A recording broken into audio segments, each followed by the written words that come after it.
எல்லோருக்கும் வணக்கம். Welcome to Fathima's சமையல் விளாக்ஸ். எல்லோரும் எப்படி இருக்கீங்க? எல்லோரும் நலமுடன் இருக்கீங்களா ஃப்ரெண்ட்ஸ்? எல்லோரும் நலமுடன் இருக்க எல்லாம் வல்ல இறைவனை வேண்டுகிறோம்.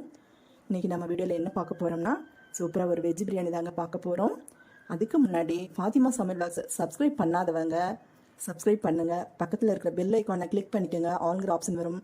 அப்போ தான் நான் அடுத்தடுத்து போடுற வீடியோ உங்களுக்கு அப்டேட்டாக வந்துகிட்டே இருக்கும். நீங்கள் கொடுக்குற ஒவ்வொரு சப்போர்ட்டும் தான் எங்களுக்கு ஒரு வீடியோ போடுறதுக்கு ஒரு இன்ட்ரெஸ்ட்டை கொடுத்துட்டே இருக்கும். ப்ளீஸ் சப்ஸ்கிரைப் பண்ணிக்கோங்க, லைக் போடுங்க உங்கள் பொண்ணான கையால். இப்போ வெஜ் பிரியாணிக்கு தேவையான வெஜிடபிள்ஸ் என்ன அப்படிங்கிறத பார்க்கலாம்.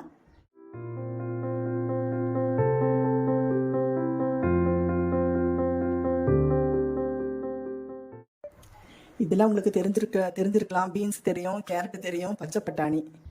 அப்புறம் பார்த்தீங்கன்னா இந்த வெஜிடபிள்ஸ் இந்த ஒரு காய் பார்த்தீங்கன்னா யாருக்குமே சில பேருக்கு தெரியாது. ஏன்னா இது நாங்கள் ஹில் ஸ்டேஷனில் இருக்கோம். அதனால ஹில் ஸ்டேஷனில் தாங்க இது அதிகமாக இருக்கும். இது பச்சை அவரைன்னு சொல்லுவாங்க. உங்களுக்கு நான் உரிச்சு காமிக்கிற பாருங்க. இது வெஜ் பிரியாணிக்கு போட்டால் நல்லாயிருக்கும். நீங்கள் குருமா மாதிரியும் வெறும் கிழங்கு இதெல்லாம் போட்டு நீங்கள் அரைச்சி ஊற்றின குழம்பு மாதிரி வச்சாலும் சூப்பராக இருக்குங்க. இந்த மாதிரி இருக்கும். நான் உங்களுக்கு என்ன 2-3 எடுத்து காமிக்கிற பாருங்க. இது இந்த பக்கம் எங்கள் ஊர் சைடு தான் கிடைக்கும். இது எல்லா இடத்துலையும் கிடைக்கும்னா இது காஞ்ச பீன்ஸ் சொல்லுவாங்க இல்லைங்களா? காஞ்ச பீன்ஸ் சொல்லுவாங்க. இதுவே காய வச்சா நம்ம இந்த மொச்சப்பயிர் மாதிரி இருக்கும். இது ரொம்ப டேஸ்டாக இருக்குங்க. எங்களுக்கு கிடச்சிருக்கு. இது வாங்கி வைத்தே நான் 10-15 நாள் ஆயிடுச்சு. என் பொண்ணுங்களுக்கெல்லாம் கொடுத்து விட்டு கொஞ்சம் இருந்துச்சு. சரின்னு இப்போ நான் செய்யலான்னு எடுத்து வச்சிருக்கேன். இப்போ இதெல்லாம் போடுறேன். உங்களுக்கு நீங்கள் எந்த வெஜிடபிள்ஸ் போடணும்னு நினச்சிங்களோ எல்லாம் போட்டுக்கலாம்.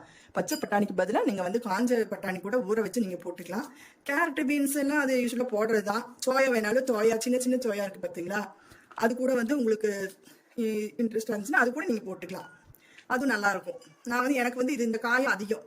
சரிங்க, ஏன்னு கேட்டிங்கன்னா ஒரு 3/4 கிலோ அளவுக்கு தான் நான் செய்ய போகிறேன். அதனால எனக்கு இந்த காய் இந்த காய்கறிகள் எனக்கு போதுமான அளவு.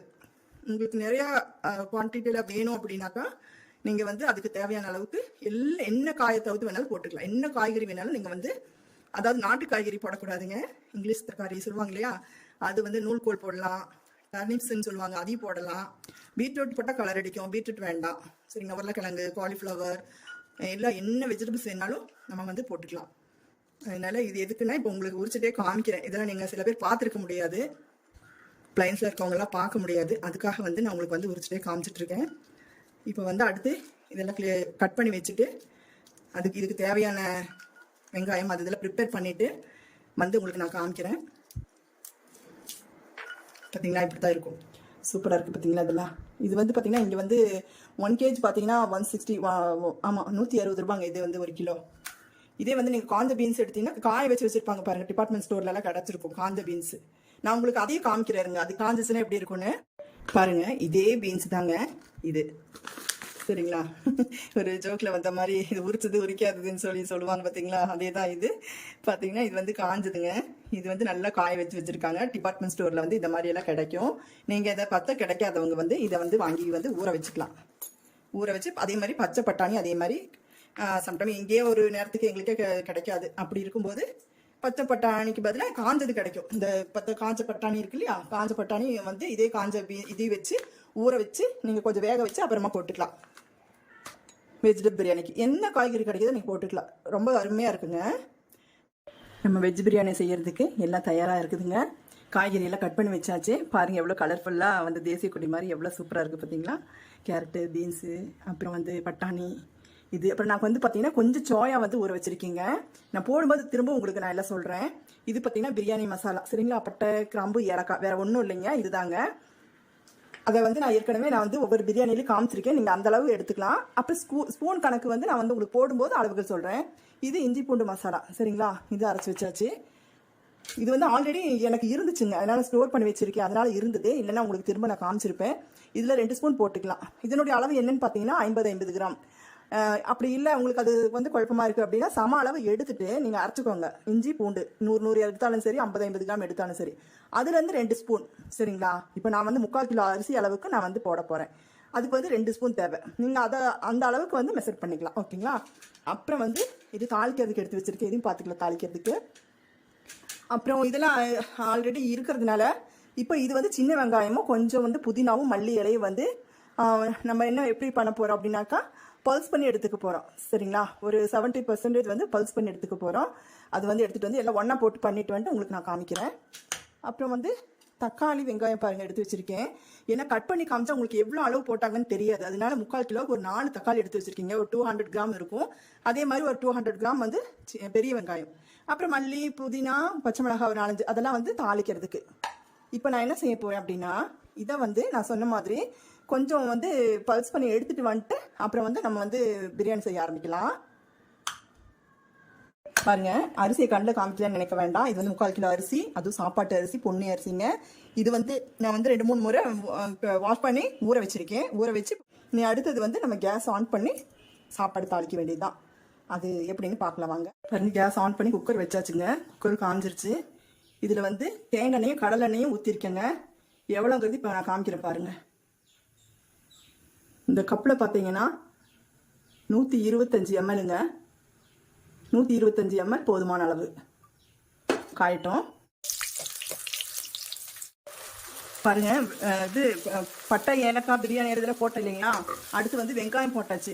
கட் பண்ணி வச்சு வெங்காயத்தை வந்து போட்டு வதக்கிட்டு இருக்கேன். ஏன்னா அது வீடியோ எடுக்கும்போது சரியாக விழுகல, அதனால் திரும்ப நான் சொல்கிறேன். உள்ளே போட்டுட்டேன். இப்போ அது அப்படியே வதங்கிட்டு இருக்கட்டும். அடுத்தது சின்ன வெங்காயம், மல்லி, புதினா கரகரப்பாக அரைச்சி வச்சுருக்கோம் இல்லைங்களா. இதையும் உங்களை போட்டுக்கலாம். இது கூட இதையும் போட்டு வதக்கி விட்டுருவோம். 1 by 1 தாங்க போடணும். அடுத்து இஞ்சி பூண்டு மசாலாங்க 2 ஸ்பூன். நீங்கள் சம அளவு எடுத்து அரைச்சிட்டு அதுலேருந்து பெரிய ஸ்பூனில் 2 ஸ்பூன். அடுத்தது ஒரு 5 பச்சை மிளகாய். இது பிரியாணி மசாலா வந்து ஒரு 1/2 ஸ்பூனுங்க. இதையும் போட்டுக்கலாம். அடுத்து 4 தக்காளி கட் பண்ணது இவங்களையும் போட்டுக்கலாம். தேவையான அளவு உப்பு. 2 ஸ்பூன் அளவுக்கு வந்து தயிர் ஊற்றிக்கலாங்க. கரெக்டாக 2 ஸ்பூன். அடுத்தது 1 ஸ்பூன் மிளகாய் தூள். கட் பண்ணி வச்ச மல்லி, புதினா இதெல்லாம் வதங்கிருச்சுங்க. அப்புறம் காய்கறியெல்லாம் போட்டுக்கலாம். எனக்கு குக்கர் தான் பிடிக்குமான்னு தெரியல. தாளிச்சிட்டு கரெக்டாக இல்லைன்னா பெரிய குக்கர் தான் எடுத்து போடணுங்க. அந்த குக்கர் பார்த்தீங்கன்னா எனக்கு ரொம்ப எப்படி நீளமாக இருக்கும். அதில் பார்த்தீங்கன்னா சமைக்கிறதுக்கே ரொம்ப கஷ்டமாக இருக்கும். ஏன்னா ஹைட்டாக இருக்கிறதுனால நம்ம வந்து கிண்டுறதுக்கெல்லாம் முடியாது. அதனால தான் நான் இந்த அளவு எனக்கு போதும் அப்படின்னு இதுலேயே செய்யறது. கொஞ்சம் அதிகமாக போட்டாலும் எனக்கு கொஞ்சம் கஷ்டம்தான். வதங்கட்டும், பார்க்கலாம். இது வந்து விசில் வைக்க வேண்டியது இல்லைங்க. கொஞ்சம் வதக்கி விட்டுறலாம். வதக்கி விட்ட பின்னாடி நம்ம டைரெக்டாக அரிசி போட போகிறோம். தண்ணி ஊற்றிட்டு அரிசி போட்டு அதோட எல்லாம் ஒன்றா மிக்ஸ் ஆகி உங்களை ஒரே ஒரு விசில் விட்டு எடுத்தால் போதும். வதங்கட்டும். அப்புறம் பாருங்கள், நான் வந்து அரிசி வந்து இதில் தாங்க அளந்தேன். இதில் வந்து ஃபுல்லாக அப்படியே மேலே அப்படியே கோபுரமாட்ட ஒன்று அளந்தேன். சரிங்களா, கிட்டத்தட்ட ஒரு 700 கிராம் இருக்கும். இதுக்கு வந்து நம்ம 2 தண்ணி ஊற்றிக்க போகிறோம். பாருங்கள், 1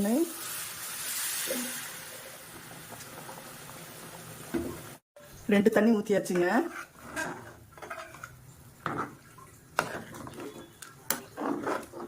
ஏன்னா வந்து சாப்பாட்டு அரிசிக்கு வந்து பார்த்தீங்கன்னா 1க்கு 2 தான் ஊற்றணும். அதுதான் வந்து சரியான அளவு. நம்ம பிரியாணி அரிசிக்குனாக்கா 1க்கு வந்து 3/4 அந்த அளவு ஊற்றணும். பிரியாணி அரிசி சீக்கிரம் வந்துடும் இல்லைங்களா, அதுக்காக.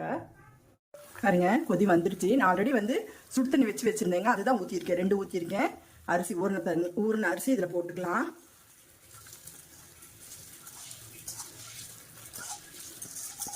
தண்ணி நல்லா வடிச்சிட்டு சேர்த்திக்கிங்க. உங்களுக்கு வந்து எனக்கு வந்து கொஞ்சம் பயிராட்ட வேணுங்க. எங்கள் வீட்டில் எல்லாத்துக்குமே வந்து உங்களுக்கு வந்து கொஞ்சம் குறைவாக வேணும் அப்படின்னா 1க்கு 2ங்கிறது கணக்கோட ஒரு கால் வந்து ஒரு டம்ளர் தண்ணி எக்ஸ்ட்ரா ஊற்றிக்கோங்க. உங்களுக்கு கொஞ்சம் குறைவாயினா வயசானவங்கெல்லாம் வீட்டில் இருப்பாங்க. கொஞ்சம் பருக்கையாக இருந்தால் பிடிக்காது அப்படின்னு இருக்கிறவங்க நீங்கள் வந்து 1 டம்ளர் எக்ஸ்ட்ரா ஊற்றிக்கலாம். அப்புறம் இன்னொரு விஷயம் உங்களுக்கு நான் சொல்கிறேன் பாருங்கள். போட்டாச்சு. இந்த மாதிரி குக்கர் இருக்கும் இல்லைங்களா, இந்த மாதிரி பாருங்கள். லாங் இதில் காமிக்கிறேன், தள்ளி வச்சுட்டு காமிக்கிறேன் பாருங்க. இந்த மாதிரி குக்கர் இருக்கு இல்லைங்களா, இது பார்த்தீங்கன்னா ஒயிட் ரைஸ் வேணால் செட் ஆகுங்க. ஆனால் தயவு செய்து சொல்கிறேன், இந்த மாதிரி குக்கர் வாங்காதீங்க. ஏன்னா ரொம்ப வந்து அன்கம்ஃபர்டபுளாக இருக்கும் நமக்கு வந்து. இப்போ ஏதாவது சமையல் பண்ணுறதுக்கு இது வந்து சரியான ஒரு குக்கரே கிடையாது. ஏன்னா ரொம்ப ஹைட்டாக இருக்கும். நம்ம வந்து தாளிக்கும் போது அதெல்லாம் கஷ்டமாக இருக்கும். அதனால கொஞ்சம் அகலமானதாகவே இப்போ நிறைய வந்திருக்கு, வாங்கிக்கிங்க. நான் நெக்ஸ்ட்டு வாங்கத்தான் போகிறேன், வேறு குக்கர் வாங்க போகிறேன். இதை வந்து யூஸ் பண்ணாமல் பாருங்கள், அப்படியே வச்சுருக்கேன் பாருங்கள். அரிசி போட்டாச்சு, எல்லாமே போட்டாச்சு. உப்பு செக் பண்ணிட்டேன், எல்லாம் பெர்ஃபெக்டாக கரெக்டாக இருக்குங்க. இப்போ வந்து நம்ம வந்து மூடி போட்டு ஜஸ்ட் ஒரே ஒரு விசில் விட்டால் போதுங்க. அப்புறம் ஃப்ரெண்ட்ஸ், நான் என்னோட வளவலன்னு பேசுகிறேன்னு நினைக்காதீங்க. சில டிப்ஸு தான் நான் வந்து உங்களுக்கு அப்பப்போ நான் சொல்லிட்டு இருக்கேன். தயவுசெய்து எதுவும் தப்பாக நினச்சிக்காதீங்க. அப்புறம் இன்னொரு விஷயம், குக்கரை பற்றி இப்போ நான் சொன்னேன். அடுத்தது வந்து குக்கர் மூடி நம்ம போட்டிருக்கோம் இல்லைங்களா, தயவு செய்து பாருங்கள், இந்த மாதிரி கேஸ் வந்த பின்னாடி நீங்கள் வந்து இந்த மாதிரி வெயிட் போடுங்க. ஏன்னா எனக்கு ஆல்ரெடி நான் வந்து எனக்கு அனுபவம் இருக்குது. நான் இப்போ போன மாதத்துல தான் நான் வந்து நானே பார்த்தீங்கன்னா அவசரத்துக்கு வந்து நம்ம அப்படியே போட்டுட்டு பஸ்ட் ஆயிடுச்சு. அதனால கொஞ்சம் குக்கர் வந்து அவசரப்படாமல் குக்கரில் வேலை செய்யும்போது நம்ம சமைக்கும்போது தயவு செய்து ரொம்ப கவனமாக இருங்க. இது எனக்கும் சேர்ந்து தான், நானே நிறைய டைம் கேர்லெஸ்ஸாக இருந்திருக்கேன். அதனால அந்த கேஸ் வெளியே வந்தோடனே நீங்கள் வந்து இந்த வெயிட் போடுங்க. ஏன்னா இது வந்து ஒரு விழிப்புணர்வு தான். அப்போ வந்து கேஸ் வெளியே வந்துச்சு அப்படின்னா நமக்கு வந்து கேஸ்கெட் நல்லா இருக்குது, இதனுடைய வந்து சேஃப்டி வால்வு நல்லா இருக்குது அப்படின்ற அர்த்தம் அது. ஏன்னா சேஃப்டி வால்வு போனாலோ கேஸ்கெட் ஏதாவது சின்ன ஒரு வெடிப்பு இருந்தாலோ உங்களுக்கு வந்து பஸ்ட் ஆகிறதுக்கு சான்ஸ் இருக்குது. அதனால அதுக்கு தான் திரும்ப நான் சொல்கிறேன். அடுத்தது ஒரு விசில் வறுக்குங்க. கரெக்டாக ஒரு விசில் விட்டு ஆஃப் பண்ணி வச்சாச்சுங்க. ஏன்னா வந்து சில குக்கர் பார்த்தீங்கன்னா சீக்கிரமாக விசில் வந்துடும், சில குக்கர் பார்த்தீங்கன்னா லேட்டாக விசில் வரும். அப்புறம் அந்த கேஸ் அடங்கிறதுக்கு ரொம்ப நேரம் ஆகும் இல்லைங்களா. என்னோடது அந்த மாதிரி தான் இருக்குது, ரொம்ப நேரம் ஆகும் எனக்கு கேஸ் அடங்கிறதுக்கு. அதனால நான் ஒரு விசில் விட்டு எடுத்து வச்சாச்சு, ஆஃப் பண்ணியாச்சு. இப்போ கேஸ் எல்லாம் இதான் ஆஃப் ஆகிடுச்சு. நம்ம வந்து இப்போ வந்து ஓப்பன் பண்ணி பார்த்துக்கலாம். பார்த்தீங்களா,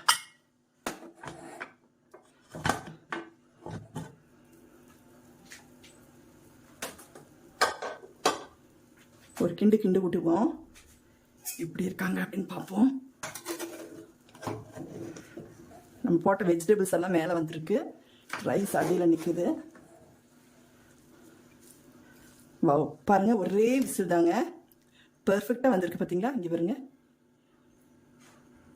ரொம்ப வந்து ஒரு விரைப்பாக இல்லாமல் அப்போ குழையும் இல்லாமல் நல்ல ஸ்டேஜில் இருக்குது சாப்பாடு. உங்களுக்கு நல்லா எல்லாம் கிளறி விட்டுட்டு உங்களுக்கு வந்து வாழை இலையோட வந்து சந்திக்கிறேன். பாருங்கள், உங்கள் வீட்டை ஒரு விஷயம் சொல்லலை, நான் வந்து மேலே கொஞ்சம் நெய் விட்டுருக்கேங்க. நீங்கள் வந்து உங்களுக்கு விருப்பப்பட்டால் மேலே நெய் விட்டுக்கலாம். விட்டுட்டு ஒரு 2 நிமிஷம் அப்படியே மூடி போட்டிங்கன்னா அப்படியே அது வந்து அந்த சூட்டுக்கு வந்து அப்படியே உள்ளே அப்படியே இறங்கிடும். அப்போ பாருங்கள், வெறும் டேஸ்டியான ஒரு வெஜ் பிரியாணி சீக்கிரமாக செஞ்சாச்சுங்க. உதிரியாக எவ்வளோ நல்லா இருக்குது பாருங்கள், எவ்வளோ சூப்பராக இருக்குது, பர்ஃபெக்டாக வந்திருக்குங்க. இதே அளவோட இதே மாதிரி நீங்கள் உங்கள் வீட்டில் செய்யுங்க, எல்லாருக்கும் ரொம்ப பிடிக்கும். அப்புறம் ஆஃபீஸ் போகிறவங்களுக்கு, அப்புறம் குழந்தைங்க ஸ்கூல் போகிற குழந்தைங்களுக்கு, காலேஜ் போகிறவங்களுக்கு இதெல்லாம் லஞ்சாகவும் செஞ்சு நீங்கள் பேக் பண்ணி கொடுக்கலாம். அவ்வளோ அருமையாக இருக்குங்க இந்த மாதிரி வெஜ் பிரியாணி செஞ்சாக்கா. நீங்களும் இதே மாதிரி செஞ்சுட்டு எனக்கு ஃபீட்பேக் கொடுங்க. ஃபாத்திமா சமையல் விலாக்ஸு சப்ஸ்கிரைப் பண்ணுங்கள், சப்போர்ட் பண்ணுங்கள். தேங்க்ஸ் ஃபார் வாட்சிங். எல்லோருக்கும் நன்றி, வணக்கம்.